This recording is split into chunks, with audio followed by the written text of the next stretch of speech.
अब एक बहुत अहम बात, कान के अंदर कॉटन बड्स या रुई या किसी तीली में रुई को लपेट कर डालना, उससे कान को कुरेदना, ये निहायत खतरनाक बात है।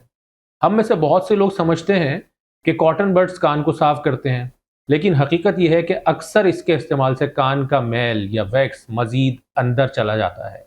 बाज़ औक़ात ये कान की नाली को भी ज़ख्मी कर सकती है। नाली मैंने इसलिए कहा ताकि आप लोग आसान अल्फाज में समझ सकें। और अगर इसे ज़्यादा अंदर ले जाया जाए तो कान के पर्दे को भी नुकसान पहुंच सकता है, और इस तरह के बेशुमार केसेस मैंने अपनी लाइफ में बहुत देखे हैं, यकीनन आप लोगों की नज़र से भी गुजरे होंगे। ये बात याद रखें कि कान में खुद को साफ रखने की कुदरती सलाहियत मौजूद होती है। कान का मैल हमेशा बीमारी की अलामत नहीं होता। ये कान के कुदरती हिफाजती निज़ाम का एक हिस्सा है और कान को गर्दो गुबार, जरासीम और खुश्की से बचाए रखने में मदद देता है।